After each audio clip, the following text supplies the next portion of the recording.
chambre. Shoot un ministre, shoot un ministre, shoot un ministre, shoot un ministre. Si tu veux quelqu'un, frelon, shoot un ministre. Tu fais peut-être un truc bien, frelon, shoot un ministre. JLD, bonjour. Bonjour. Bienvenue sur Bouscapé. NQNT déjà dans les bacs. Avant de parler de l'album, on va revenir un petit peu sur le parcours. Tu as commencé à rapper à 17 ans, tu étais étudiant à ce moment-là. Ouais. Tu touchais un petit peu à tout, j'ai vu que tu avais fait médecine, des trucs comme ça. Comment c'est venu voilà, l'envie de te poser dans ta chambre, commencer à écrire? J'avais du temps à tuer. Et du coup, je me suis mis à rapper. Tout simplement. Tout simplement. Alors, il y a 2 mixtapes qui sont sortis avant cet EP. Au final, tu fais une connexion avec les gens de Kilomètre. Tu fais aussi connexion avec Tunisiano. Tu peux nous expliquer un peu comment ça s'est fait? C'est les réseaux sociaux qui t'ont aidé là-dessus. Ouais, c'est Tefa, il m'envoie un message sur Facebook. Après, je suis venu à sa rencontre et apparemment, ils étaient déjà en copinage avec Tunisiano et Mercus. Et voilà pourquoi on s'est associés apparemment en coprod. Je crois que c'est ça les termes. Les apports. Bon, c'est pas sûr. Non, si c'est sûr, c'est juste les termes que je maîtrise pas trop, tu vois.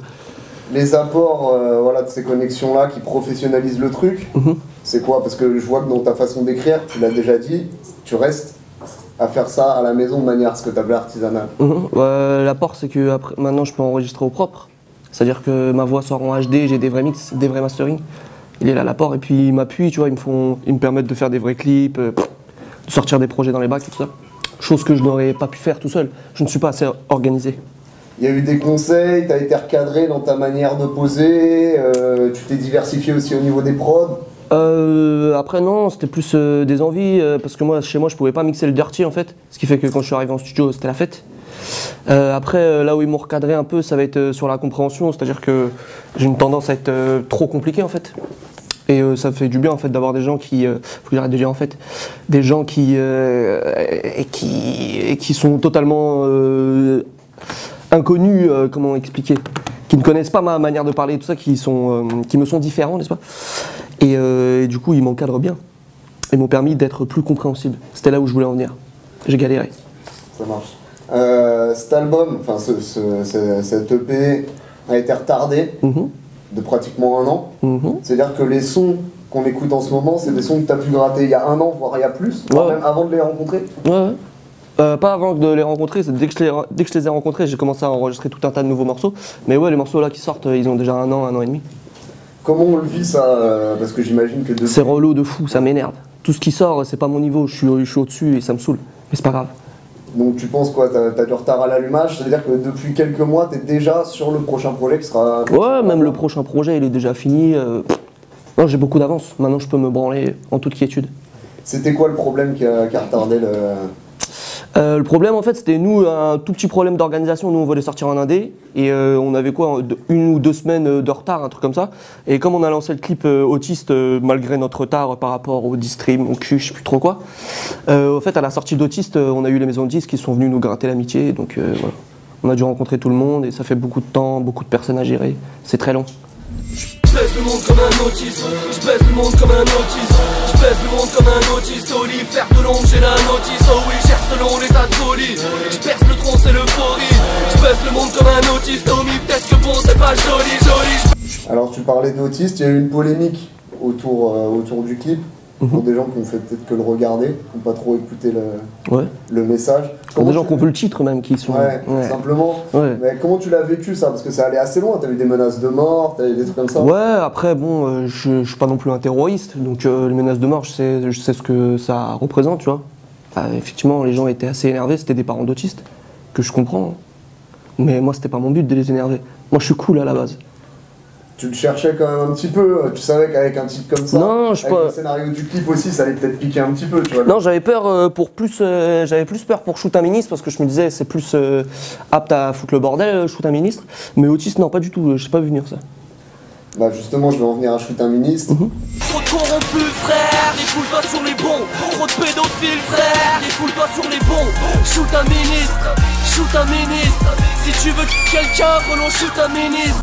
Déjà, t'as le titre, t'as encore une fois le scénario du clip. À la fin, c'est pas anodin, tu prends le ministre, tu lui fais faire une quenelle. Là, tout le monde ferme sa gueule, c'est un peu inattendu. Non, en fait, c'est pas inattendu, puisqu'on fait 100 000 vues, en fait. Si je fais 1 million de vues sur ce clip, c'est sûr qu'on va en entendre parler. Maintenant, on fait 100 000 vues. C'est 100 000 vues quoi, on va pas m'emmener en procès devant les tribunal, comment on dit? Vous connaissez les mecs, non? Devant les tribunaux pour 100 000 vues, ils s'en battent les couilles. C'est inoffensif. Justement à passer ce cap des 100 000 vues, parce que les clips, ils sont très bien réalisés, la chanson elle est travaillée, qu'est-ce qu'il manque un truc, visiblement pour passer... Je sais pas, ça doit être... je sais pas ce qui manque. Après moi je suis satisfait des chiffres qu'on fait, hein. On avance à notre rythme. Je sais pas ce qu'il faut pour faire 1 million de vues, je ne sais pas, si vous avez la solution. On te la donnera chez le début. Ouais. C'en est une. Le ministre il s'était fait... ouais, le ministre s'est fait virer, c'est trop triste. De son travail, c'est ça? Ouais, carrément. Je sais pas si c'est parce qu'il a fait juste un clip de rap ou parce qu'il fait une quenelle à la fin, mais en tout cas il s'est fait virer. Tout mon amour pour lui. Ah. T'es un rappeur qui joue avec les codes, tu vois. Déjà t'es tout sauf le rappeur bling bling, le rappeur qui la joue KRA. Tu vois, déjà dans l'apparence, c'est un concept qui est à l'opposé de ce qu'on retrouve. C'est voulu ou c'est totalement naturel Que je sois pas une KRA? Bah, que tu la joues pas, parce qu'il y en a c'est pas des KRA mais ils la jouent à l'écran. Ouais, bah du coup, ouais, non, c'est voulu. Je suis pas une KRA et j'ai pas envie de péter plus haut que mon cul parce que je pense que ceux qui jouent les KRA, au bout d'un moment, ils se font tester en fait. Et moi, j'ai pas envie de me faire tester, tu vois. J'ai envie de. Et ouais, dans les clips que tu as sortis, alors il y a plusieurs freestyles que tu avais fait avant avec d'autres artistes parisiens ou tout seul, où là t'es toi, mais dans les 3 clips qui sont sortis, que ce soit par Toutatis, Shoot un ministre ou Autiste, t'es déguisé quoi, t'es dans un rôle. Tout à fait. C'est une volonté, c'est comment? Tu veux pas te présenter tout de suite par toi-même? Non, disons que je trouve ça plus original quoi, tu vois. Après, moi, si je fais juste un truc d'attitude sur ma vie, c'est pas forcément très excitant. Donc je suis là j'essaie de créer, tu vois. Puis surtout les réalisateurs, quand ils me voient et tout, en fait la première chose qu'on se dit c'est vas-y, c'est VLD, on peut tout se permettre. Super les mecs. Donc on se permet à peu près tout, quoi. On se régale, on essaie d'innover. Dans les thématiques, on retrouve des thèmes qui sont courants dans les albums de rappeurs, notamment mettre en avant sa ville, sauf que tu le fais d'une manière un peu particulière parce que le message que toi t'adresses, c'est qu'il n'y a rien de glorieux à revendiquer d'être du ghetto, c'est pour y rester. Exactement. Je pense que tout est dit. Note, tout le quartier s'est dégradé, des années passent. Les schlags sont comme des moustiques, les tours, les marécages. Ils piquent et planent sans l'éviter. Et je t'expliquerai pas que personne peut les virer. Mais nique sa mère, on les côtoie sans les imiter. Frère, je vais pas nourrir la légende sur les initiés au vol, aux drogues d'âme contre un bout de shit ou au Glock braqué dans ta bouche, nique. Non, il y a beaucoup de gens qui se limitent à faire ça en fait, tu vois, juste représenter leur quartier comme si c'était une finalité. Je pense que c'est pas une finalité en fait. Je pense qu'il y a d'autres choses à faire, en tout cas dans le rap, que de dire que tu viens d'un quartier. Il me semble. Ou pas, je sais pas. Ça dépend des rappeurs. Ouais, ça dépend des mentalités. Après, il y en a qui le font très bien. Je suis totalement fan de certains gangsta rappeurs français. Après, il faut tout pour faire un rap. Ouais, faut tout pour faire un rap. Moi, je peux pas le faire, donc je dis ouais, bah voilà pourquoi je le fais pas. Donc on t'entendra jamais dire que t'es le king du 9-3. Il y a peu de chance. Il y a peu de chance. T'es dans la provoque, mais pas de ce côté-là alors. Bah en fait, moi, je trouve pas que je suis dans la provoque. Tu vois, je dis des choses qui font sens pour moi, qui ont un sens pour moi. Après, les gens, effectivement, ont tendance à mal prendre ce que je dis, mais c'est pas mon but, quoi. Je suis pour la paix, moi. J'adore l'amour, tout ça. Il y a aussi un truc qu'on retrouve, c'est dans le morceau Sullivan, qui est en gros ton alter ego diabolique. Tout à fait. Mais encore une fois, tu joues sur ce truc des rappeurs qui se donnent 2 personnalités, et là-dessus, pareil. Ouais, moi je suis pas... C'est un peu pour décrédibiliser ce truc-là. Check ta peur, ouais mais range ton flingue, zinc. C'est Sullivan, ça suffit pas les bang bang. C'est futile, absurde, inabus, c'est dingue. Viens voir les dents, j'ai claqué, ça fait clang clang. Ouais, presque, tu vois, j'ai poussé le bouchon ultra loin. Les mecs, ils veulent faire les mecs ténébreux. Je dis, vas-y, je vais le faire mieux que vous, les mecs.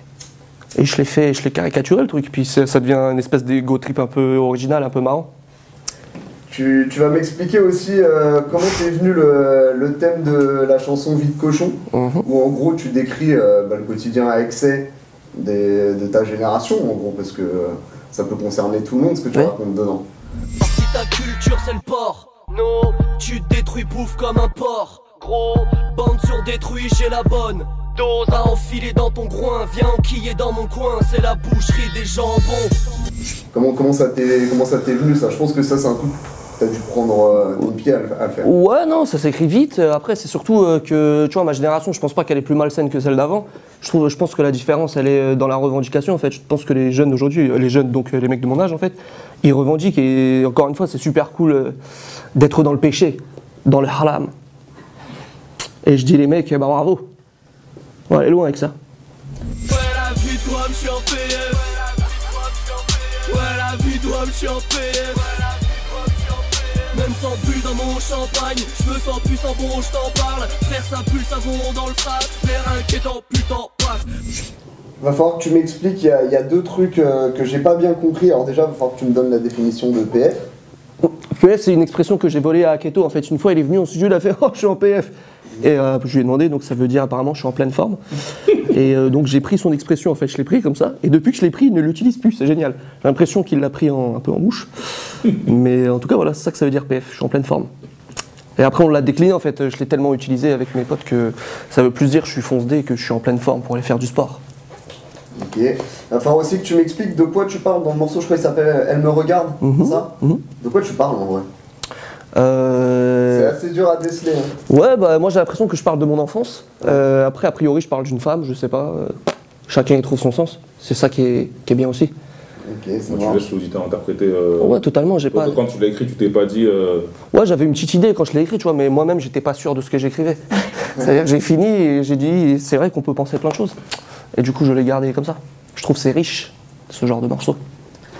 Je vais reprendre deux de tes passages dans des morceaux. Dans Shoot un ministre, tu dis « Je comprends que t'es la rage quand les rappeurs font que se masser le gland ». C'est quoi là? Tu vises. Je vais pas te demander qui parce qu'on s'en fout, mais quoi? Quelle forme de rap? C'est le rap égo trip que tu. Ouais, après, je pense. Bah, c'est surtout que je trouve que c'est assez visible qu'il y a énormément de jeunes et même de gens âgés, d'âge mûr, qui trouvent que les rappeurs se foutent de la gueule du monde en fait. Après, tu vois, se masser le gland, c'est une expression pour dire qu'ils se foutent de la gueule du monde. Dans quel sens? Dans le sens invention de vie ou encourager à. Ouais, non, juste en termes de qualité, tu vois, je pense que tu peux t'inviter une vie et bien le faire. Il me semble que Snoop Dogg s'est inventé une vie de gangster, ou Rick Ross aussi, et c'était super bien fait. Non, le secret, c'est la qualité. Mais beaucoup font de la merde, et je pense que c'est ça que je dis en fait dans cette phrase. Beaucoup font de la merde aujourd'hui ou. Non, de tout temps. Aujourd'hui, il y a plus de rappeurs en fait, donc il y a plus de merde, forcément. C'est logique, c'est proportion quoi. Donc déjà, dans la hiérarchie, tu te places au-dessus.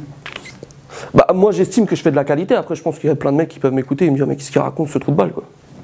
C'est pour ça que tu dis, je suis pas la copie de la copie d'un rappeur moyen. Donc là, forcément, tu t'écartes de tout ce qui est mauvais.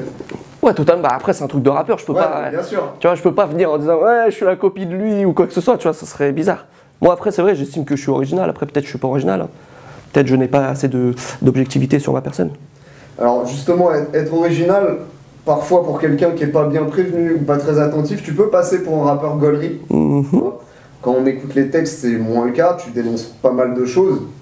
Tu as une vision assez désespérée de la société dans le fond, tu vois. Alors, est-ce que c'est, encore une fois, pour créer un univers sombre, ou est-ce que c'est la réalité du monde que tu vois Je pense que c'est des restes de mes états d'esprit quand j'étais plus jeune, que j'avais l'impression que tout était noir et ténébreux, un peu gothique. Mais aujourd'hui, non, j'en ai rien à foutre, je comprends tout en fait, tout est logique. Je peux pas trouver que c'est mal ou bien, tu vois. C'est juste des restes en fait, et c'est quelque chose qui va me parler dans mon inconscient. C'est pour ça que c'est un peu ténébreux et un peu désespéré, comme tu dis, mais sinon, non, je suis pas du tout désespéré. Je comprends comment ça fonctionne. Tout est pyramidal. Il y a forcément des comparaisons hâtives qui ont été faites avec Eminem. Celle-là, elle peut à peu près te plaire. Celle avec Orelsan, beaucoup moins, bizarrement. Ah non, non, ça me dérange pas du tout. Non, non, régalez-vous. Ouais, c'est en fait si ça permet de faire des portes d'entrée pour venir m'écouter, régalez-vous, tu vois. Je préfère qu'on m'écoute en disant ouais, il ressemble un peu, c'est un peu du Orelsan, qu'on m'écoute pas. C'est vrai que c'est plus vendeur que de dire que tu fais du Al Capote qui est un peu moins connu. Ouais, mais par contre je préfère qu'on dise c'est un peu du Al Capote, même si je pense pas que ce soit un peu du Al Capote. Enfin si, c'est vraiment un tout petit peu du Al Capote, mais ouais, vendeur ou pas, je sais pas. En tout cas, faites-vous plaisir, quoi. Ça n'a guère d'importance pour moi. Je peux gratter une clope. Oui, dis-moi tout. Attends, je te laisse allumer ta clope.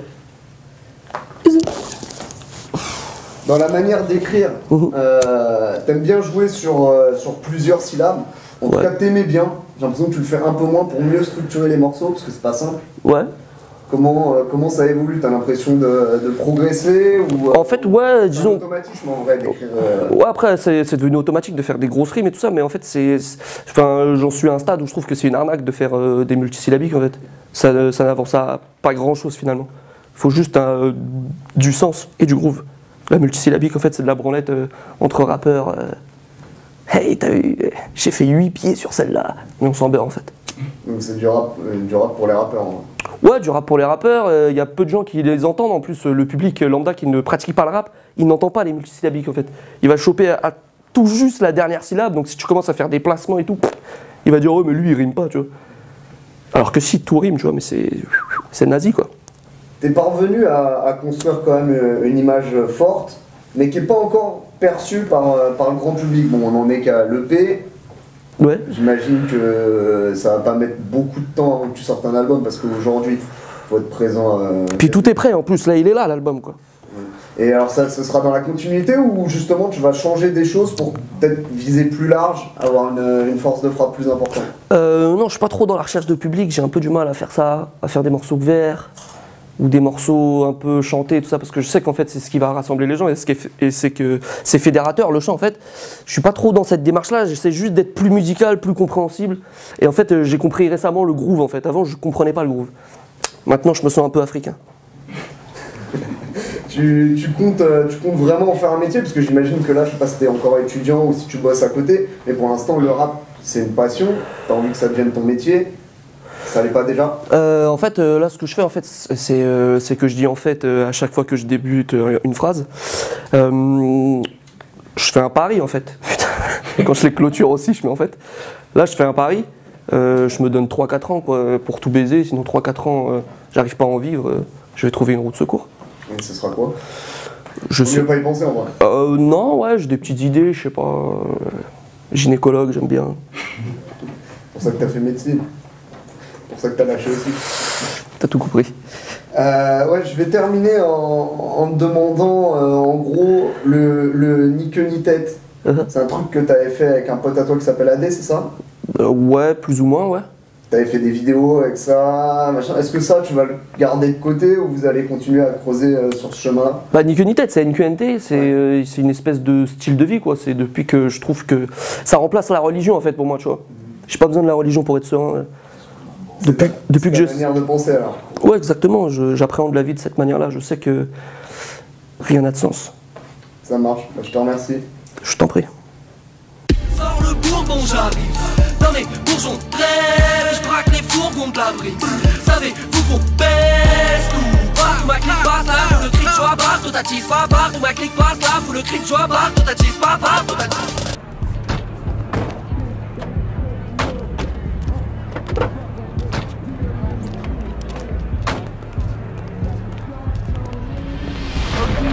Dogin Borimbo stylo Big Marv. Okidoki Dogin Borimbo stylo Big Marv. Okidoki Dogin